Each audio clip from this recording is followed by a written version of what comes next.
Okay, hello students, welcome to Master 60. Myself Ranveer sir. आज का topic आपने ऑलरेडी थंबनेल पे देख लिया होगा, दैट इज आयोनाइजेशन एनर्जी. सो अगर आपने लास्ट का लेक्चर शील्डिंग इफेक्ट नहीं सुना है, जो इफेक्टिव न्यूक्लियर चार्ज के ऊपर था, तो आप उस लेक्चर का लिंक हम डिस्क्रिप्शन बॉक्स में रख रहे हैं, तो आप वो लेक्चर पहले भर लीजिए. उसके बाद में आज का जो टॉपिक है, जो भी हम एक्सेप्शंस रिलेट करने वाले हैं हमारे पहले term that is ionisation energy के लिए, वो आपको बहुत इजीली समझ में आ जाएंगे. सो स्टार्टिंग विथ कि what the ionisation energy is.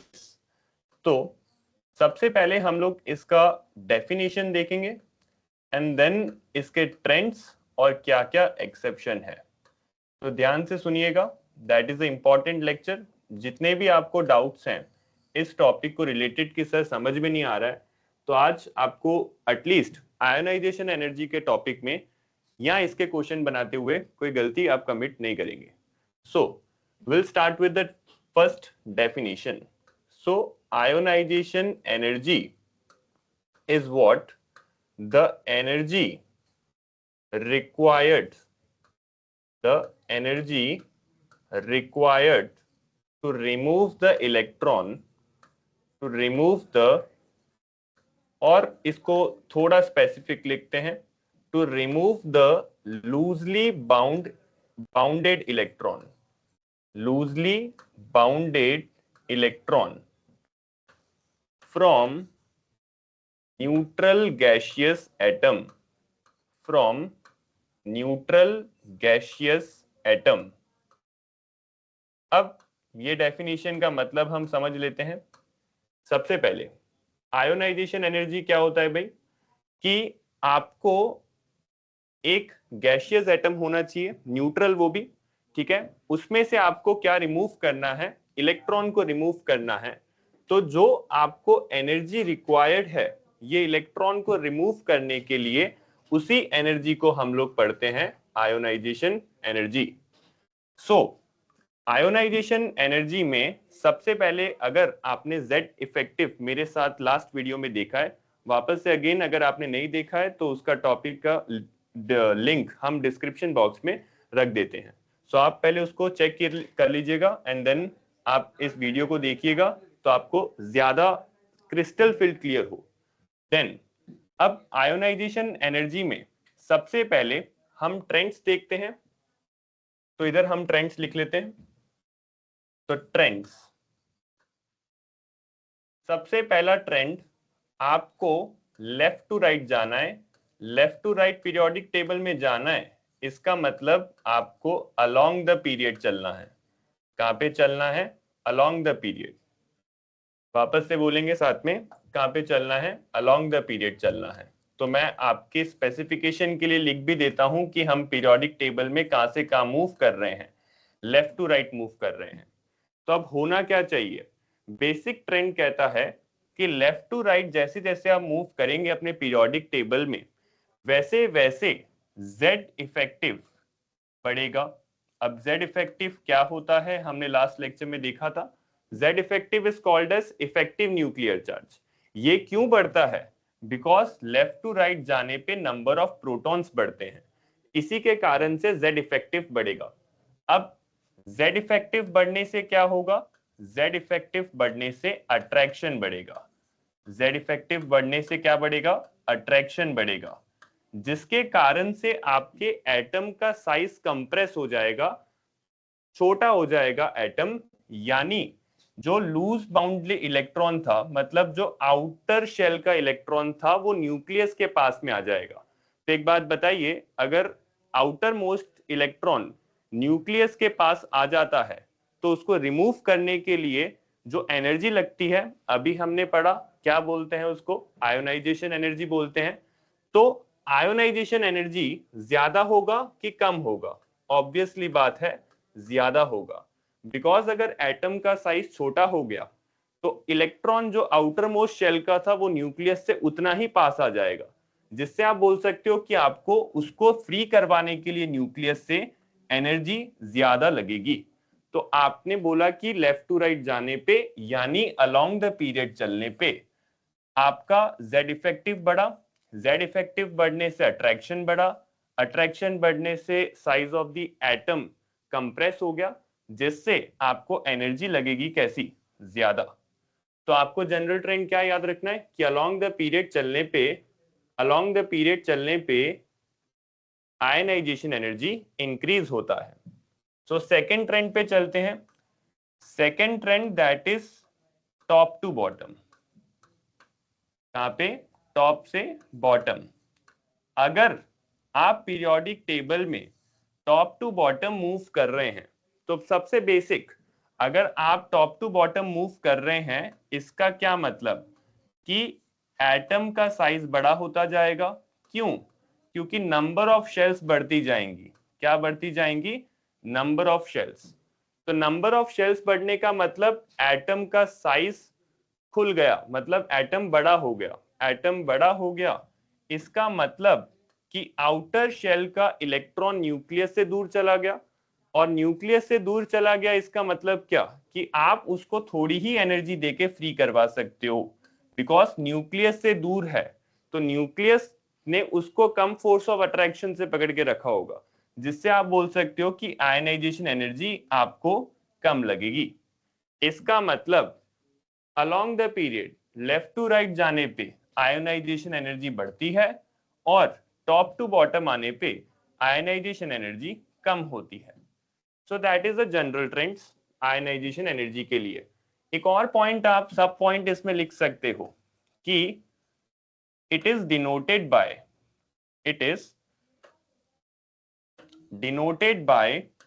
Delta H। It is denoted by delta H, या फिर आप इसको कई किताबों में ऐसा भी लिख के दिया हो सकता है, डेल्टा HI, आयोनाइजेशन एनर्जी और आयोनाइजेशन एंथैल्पी। जो आप बोलना है दोनों ही करेक्ट वर्ड्स हैं। सो वापस एक बार रिकॉल कर लेते हैं। तो आयोनाइजेशन एनर्जी क्या होता है? The energy required to remove the loosely bounded electron, लेकिन किसमें से? गैसियस एटम में से। फॉर एन एग्जाम्पल, मैं आपको ये और थोड़ा डीप में ट्राई करता हूं समझाने के लिए। जैसे आप मान लो आपके पास कोई भी एक एलिमेंट है, न्यूट्रल है, ठीक है, कोई भी एक एटम है, न्यूट्रल है, लेकिन गैसियस होना चाहिए। गैसियस कहने का मतलब ऐसा नहीं कि गैस एटम गैस बन गया है। गैसियस एटम का मतलब कि इसके ऊपर दूसरे किसी का इन्फ्लुएंस नहीं है, यानी आपने इसमें से क्या रिमूव करना है? इलेक्ट्रॉन। तो आपको इलेक्ट्रॉन रिमूव करना है तो एनर्जी रिक्वायर्ड है, और उसी एनर्जी को हमने बोला क्या? Ionisation energy. तो यानी ये M में से आपने इलेक्ट्रॉन निकाला तो कन्वर्ट हो गया ये किसमें? M+ में और गैसियस। ठीक है, तो इधर जो एनर्जी आप दोगे लेफ्ट हैंड साइड पे, उसी को आप लोग एक नाम से पढ़ते हो जो अभी आप पीछे देख के आए, कॉल्ड एज आयोनाइजेशन एनर्जी। अच्छा, एक बात बताएं, अगर मेरे को इसमें से इलेक्ट्रॉन निकालना है तो ये क्या बन जाएगा? ये M+2 बन जाएगा। ठीक है, ध्यान से सुनिएगा मेरा क्वेश्चन लास्ट में। अब इसमें से भी मैं अगर एक इलेक्ट्रॉन रिमूव कर दूं तो ये M+3 बन जाएगा। ठीक है, तो मैंने क्या किया, इस वाली आयनाइजेशन एनर्जी को नाम दिया आयनाइजेशन एनर्जी 1। इस वाली में से जो इलेक्ट्रॉन निकालने को एनर्जी लगेगा उसको मैंने नाम दिया आयोनाइजेशन एनर्जी 2। इसमें से मेरे को जो एनर्जी रिक्वायर्ड है उसको मैंने नाम दिया आयोनाइजेशन 3। आपसे एक बेसिक सवाल भी क्वेश्चन अराइज कर सकते हैं एग्जाम में कि आप बताइए कि ये तीनों आयनाइजेशन एनर्जी में से सबसे बड़ी आयनाइजेशन एनर्जी कौन सी है? मैंने सिर्फ 3 दिखाई है, ऐसा चलता जा सकता है, कोई प्रॉब्लम नहीं है। तो आप बताइए, 1 मिनट का वीडियो पॉज कीजिए एंड मेरे को आप बताइए कौन सी आयनाइजेशन एनर्जी बड़ी होनी चाहिए। होप सो सबने अभी तक आंसर देख लिया हो। तो आयोनाइजेशन एनर्जी नंबर 1 और आयनाइजेशन एनर्जी 2, आयनाइजेशन एनर्जी 3 में आपसे कोई पूछे सबसे बड़ी आयनाइजेशन एनर्जी क्या है, तो आपका आंसर आयनाइजेशन एनर्जी 3, फिर उससे कम 2, फिर सबसे कम 1। ऐसा क्यों? बिकॉज आपने इलेक्ट्रॉन निकाला, इसको नाम दिया आयनाइजेशन एनर्जी 1। अब मेरे को बताओ, इलेक्ट्रॉन निकालना m से इजी है कि m प्लस में से इजी है? m से इजी है इलेक्ट्रॉन निकालना कि m प्लस में से इजी है? तो ऑब्वियसली बात है कि जो न्यूट्रल है, जो एटम न्यूट्रल है, उसमें से इलेक्ट्रॉन निकालने इजी पड़ते हैं, जिसके कारण से आपको जो एनर्जी लगेगा इलेक्ट्रॉन निकालने के लिए वो भी कम लगेगा। यानी जो मेटल में से इलेक्ट्रॉन निकालना इजी है वो एनर्जी कैसी यूटिलाइज करेगा? कम एनर्जी लेगा। लेकिन M प्लस में आपने बोला कि सर न्यूक्लियर चार्ज बढ़ गया है। अब न्यूक्लियर चार्ज बढ़ गया है यानी न्यूक्लियस का चार्ज आउटर वाले इलेक्ट्रॉन पे बढ़ गया है, जिसके कारण से आप लोग बोल सकते हो कि एनर्जी ज्यादा लगेगी इलेक्ट्रॉन को फ्री करवाने के लिए, और उससे भी ज्यादा एनर्जी आपको देनी पड़ेगी जब आपको इलेक्ट्रॉन M+2 में से निकालना है। ओके, तो इसी एनर्जीज को हम लोग एक नाम से पढ़ते हैं, called as successive ionisation enthalpy. That is the most important point, successive ionisation enthalpy. Okay, so वापस से एक्सेप्शन पे जाने से पहले रिवाइज कर लेते हैं हम लोग, अभी तक हमने क्या पढ़ा। तो ionisation energy is the energy जो आपको लगेगी इलेक्ट्रॉन को फ्री करवाने के लिए, कहां से? न्यूट्रल गैसियस एटम में से। देन आप उसको ऐसे डिनोट कर सकते हो by the means of delta H और delta H I, no worries, किसी से भी आप डिनोट कर रहे हो दोनों ही करेक्ट मिलेगा। जनरल ट्रेंड क्या कहता है कि अलोंग द पीरियड जाने पे, मतलब लेफ्ट टू राइट जाने पे, इफेक्टिव न्यूक्लियर चार्ज बढ़ता है, जिसके कारण से अट्रैक्शन बढ़ेगा। अट्रैक्शन बढ़ने से क्या होगा कि एटम जो है वो साइज, एटम का साइज छोटा हो जाएगा, जिसके कारण से आउटर मोस्ट इलेक्ट्रॉन न्यूक्लियस से उतना ही पास, जितना पास उतना ज्यादा energy. It means left to right जाने पे ionisation energy increases, while top to bottom जाने पे शेल्स बढ़ने के कारण एटम का साइज बड़ा हो जाएगा, आउटर इलेक्ट्रॉन दूर चले जाएगा न्यूक्लियस से, और जितना दूर चले जाएगा उतना ही आयनाइजेशन एनर्जी आपको कम लगेगा।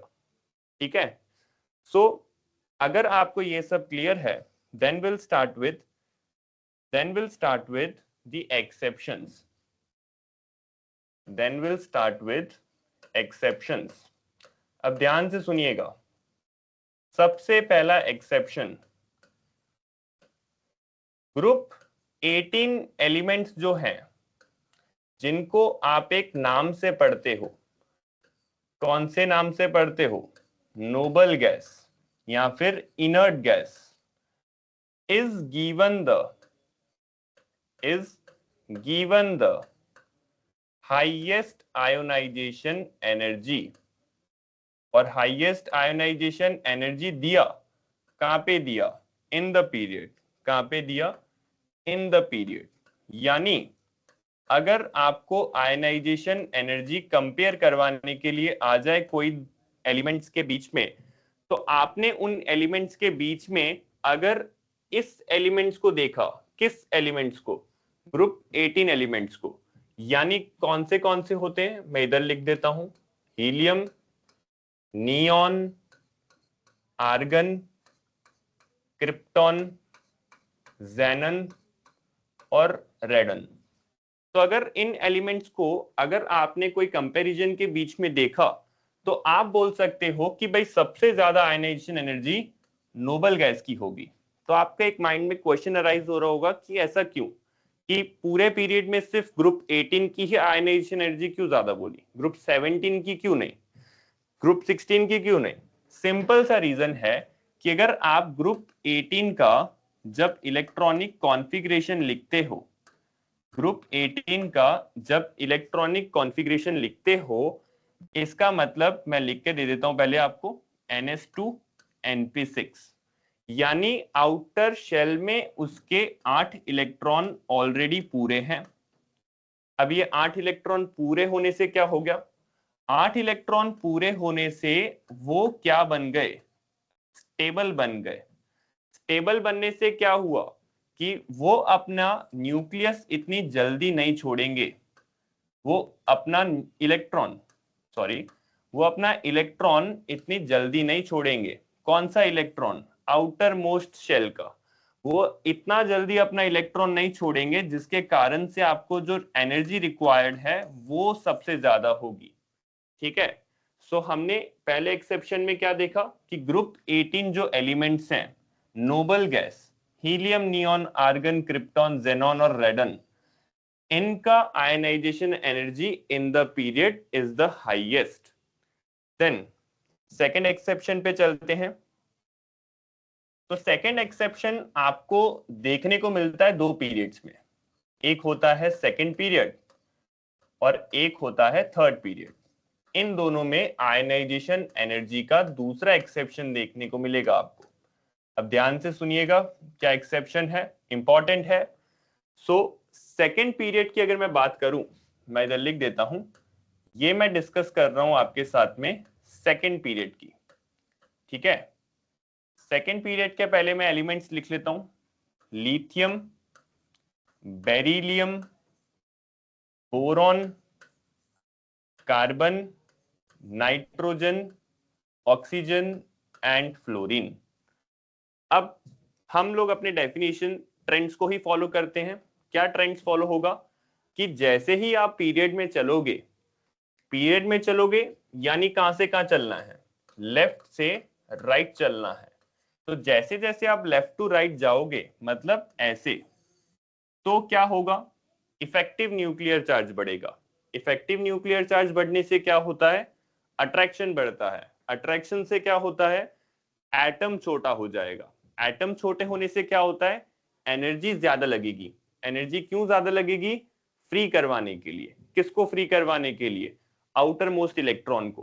तो यानी लेफ्ट टू राइट जाने पे आयनाइजेशन एनर्जी बढ़नी चाहिए, यानी ऑर्डर हमको कुछ ऐसा दिखना चाहिए। ठीक है, अब ऐसा दिखता नहीं है, कुछ एक्सेप्शंस आ गए। अब क्या एक्सेप्शन आ गए वो ध्यान से सुनिएगा। ठीक है, तो इसको हम मिटा लेते हैं। अब इधर मैं लिख दूं कि ये जो है वो गलत है, तो आप इसको सही मान के मत चले जाइएगा, ये गलत है, ये होना चाहिए था। एक्चुअल ट्रेंड कहता है ये होना चाहिए था लेकिन हुआ नहीं। तो हुआ क्या, एक, अब ट्रिक देखिए, पहले हम याद करते हैं, उसके बाद में मैं आपको रीजंस दूंगा कि क्यों ऐसा हो रहा है। तो पहले एलिमेंट को आप एज इट इज लिखोगे, फिर दूसरे एलिमेंट पे आप क्रॉस बनाओगे ऐसे, यानी लिस्ट में सबसे पहले कौन आएगा, बोरॉन आएगा और बेरिलियम बाद में आएगा। फिर सेम कि कार्बन को आप छोड़ देंगे, कार्बन को हमने छोड़ दिया, देन नाइट्रोजन ऑक्सीजन पे आते हैं, सेम नाइट्रोजन पे भी क्रॉस और ऑक्सीजन पे भी क्रॉस, यानी ऑक्सीजन पहले आएगा, नाइट्रोजन बाद में आएगा, and then fluorine as it is. और आप रेगुलर ट्रेंड देन फॉलो करवा देंगे। तो आपके रीजन, आपका क्वेश्चन एक होगा दैट बेरिलियम की आयोनाइजेशन एनर्जी होनी चाहिए थी कम, किससे, बोरॉन से। लेकिन एक्चुअल में क्या हुआ, ये एक्चुअल में क्या हुआ, बोरॉन की आयनाइजेशन एनर्जी हो गई कम, किससे, बेरिलियम से। अब रीजन सुनिएगा ऐसा क्यों हो रहा है। अगर मैं बेरिलियम की बात करूं तो उसका एटॉमिक नंबर होता है 4, और मैं अगर बोरॉन की बात करूं तो इसका एटॉमिक नंबर होता है 5। इसका एटॉमिक नंबर होता है 5। अब इसका मैं इलेक्ट्रॉनिक कॉन्फ़िगरेशन लिखने का ट्राई करता हूं। बेरिलियम का electronic configuration is 1s2 2s2। Boron की इलेक्ट्रॉनिक कॉन्फ़िगरेशन लिखने का मैं ट्राई करूं तो 1s2 2s2 2p1 2p1। Okay, तो आप देखिएगा कि बेरिलियम की जो ऑर्बिटल्स हैं वो कैसी हैं, फुल्ली फिल्ड ऑर्बिटल्स हैं, और इसकी कुछ भी नहीं है, ना तो फुल्ली फिल्ड है ना तो हाफ फिल्ड है। ओके, वाई, एस में आपको पता है 2 इलेक्ट्रॉन की जगह होती है, 2sp पैक है और 1sp पैक है, 2sp पैक है और 1sp पैक है, लेकिन इसमें p में कुछ ऐसा दिखाई देता है आपको, p का ऑर्बिटल जिसमें एक ही इलेक्ट्रॉन है। तो ना तो ये हाफ फिल्ड है ना तो ये फुली फिल्ड है। आपको पता है कि फुली फिल्ड ऑर्बिटल्स जो होती हैं वो ज्यादा स्टेबल होती हैं, और अभी हम पढ़ के आए कि जो एलिमेंट स्टेबल है वो अपना इलेक्ट्रॉन आउटर मोस्ट वाला इतनी जल्दी छोड़ेंगे नहीं। तो इसका मतलब बेरिलियम इतनी जल्दी अपना इलेक्ट्रॉन नहीं छोड़ने वाला। तो भाई इजी किस में से है निकालने के लिए इलेक्ट्रॉन? तो बोरॉन में से, क्योंकि ये एक इलेक्ट्रॉन को हम इजीली निकाल सकते हैं। ठीक है, तो इसलिए बोरॉन का आयनाइजेशन एनर्जी इज कम as compare to beryllium. Same way with the oxygen is nitrogen. ठीक है, आप ऑक्सीजन की इलेक्ट्रॉनिक कॉन्फ़िगरेशन लिख के देखिएगा, that is Z equal to 8, यानी 1s2 2s2 and 2p4। Nitrogen की लिख के देखिएगा, एटॉमिक नंबर कितना 7, मतलब 1s2 2s2 and 2p3। Okay, इसका मतलब ये कैसी ऑर्बिटल्स हैं? That is half filled orbitals. ये कैसी ऑर्बिटल्स हैं? Half filled orbitals. देखिए इसमें जो 2p का आ रहा है उसमें हर एक में कितने इलेक्ट्रॉन्स हैं? 3 इलेक्ट्रॉन्स हैं, जिससे आप बोल सकते हो कि नाइट्रोजन हाफ फिल्ड है। तो हाफ फिल्ड होने की वजह से ये कैसा बन गया? स्टेबल बन गया। स्टेबल बनने से क्या हो गया कि ये भी अपना इलेक्ट्रॉन जल्दी लूज नहीं करेगा। तो कौन किससे इलेक्ट्रॉन लोगे आप इजीली? ऑक्सीजन से। तो इसलिए ऑक्सीजन की आयनाइजेशन एनर्जी इज कम as compare to nitrogen. Same for the third period. Second और थर्ड पीरियड में सेम ट्रिक से आपको याद रखना है। तो ध्यान से सुनिएगा, मैं थर्ड पीरियड के एलिमेंट्स लिख लेता हूं पहले। Sodium, magnesium, aluminium, silicon, phosphorus, sulphur and chlorine. Same trick से आपको याद रखना है। एक्चुअल में होना क्या चाहिए था? बढ़नी चाहिए थी, मतलब क्लोरीन की सबसे ज्यादा और सबसे कम सोडियम की, लेकिन ऐसा हुआ नहीं। ये मैं लिख देता हूं, ये जो आप ऑर्डर लिखने वाले हो एक्चुअल में होना ऐसे चाहिए था, लेकिन ऐसे हुआ नहीं। Same reasons with the same trick, यानी पहला element sodium as it is, then cross बनाएंगे, एल्यूमिनियम पहले आएगा, मैग्नीशियम बाद में आएगा, सिलिकॉन को छोड़ देंगे, एज इट इज लिख लेंगे। पहले कौन आएगा? सल्फर आएगा, फिर कौन आएगा? Phosphorus, and then as it is chlorine. तो सही ऑर्डर आपका ये है। विद द सेम रीजन, आप एक बार इसको खुद से ट्राई कीजिएगा विद द सेम रीजंस। देखो सेम रीजंस बनेंगे, एक में फुली फिल्ड होगा, एक में हाफ फिल्ड होगा, स्टेबल है इसलिए आयनाइजेशन एनर्जी ज्यादा लगती है। तो that is second exception. Okay, तो पहला एक्सेप्शन हम एक बार रिकॉल कर लेते हैं। पहला एक्सेप्शन इज दैट कि नोबल गैस का जो भी आयनाइजेशन एनर्जी है in the period is the highest. Then हम बात करते हैं सेकंड एक्सेप्शन की, विच इज सेकंड और थर्ड पीरियड में आता है। यानी सेकंड पीरियड में क्या एक्सेप्शन है? फुली फिल्ड और हाफ फिल्ड का। उसके बाद में हम तीसरे एक्सेप्शन पे चलते हैं, same way for the third period. ठीक है, फिर तीसरे एक्सेप्शन पे चलते हैं, विच इज गैलियम और एल्यूमिनियम। अब देखिएगा, सबसे पहले अब ये पीरियड में नहीं है, ये ग्रुप में है। ग्रुप कौन से में है? ग्रुप 13 के हैं। ग्रुप 13 के हैं, यानी ग्रुप 13 में बोरॉन आता है पहले, फिर एल्यूमिनियम आता है, फिर गैलियम आता है, फिर इंडियम आता है, फिर थेलियम आता है। अब होना क्या चाहिए था? ट्रेंड्स हम एक बार रिकॉल कर लेते हैं कि जैसे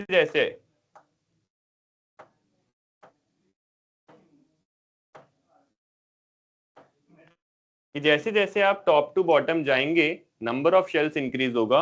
नंबर ऑफ शेल्स इंक्रीज होने से आयनाइजेशन एनर्जी कम होती है।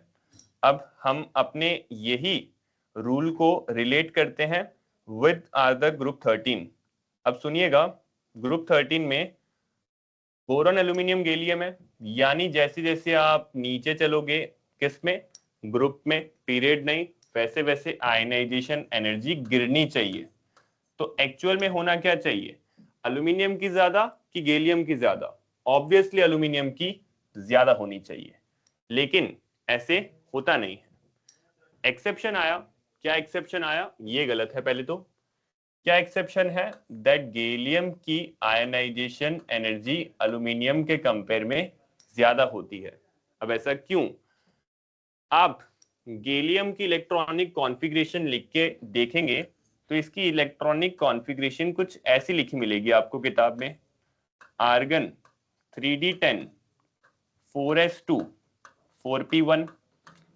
ठीक है।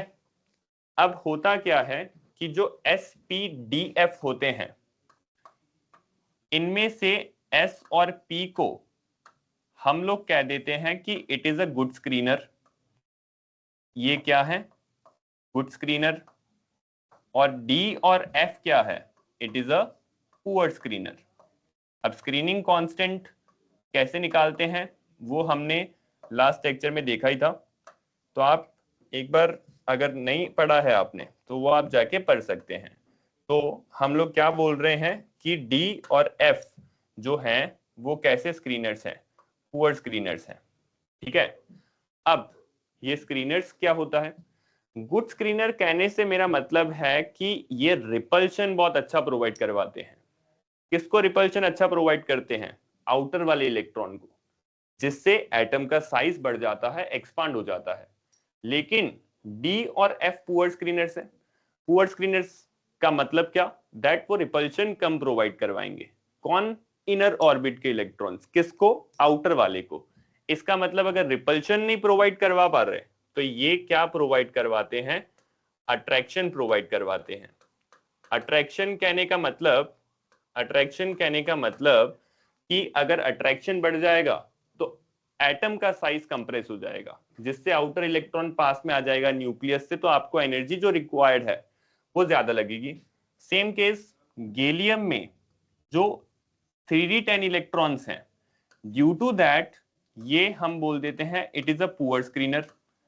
पुअर स्क्रीनर इसका मतलब कि 3d10 इलेक्ट्रॉन्स के कारण से ये इतना रिपल्शन प्रोवाइड नहीं करवा पाएंगे जितना इनको करवाना चाहिए।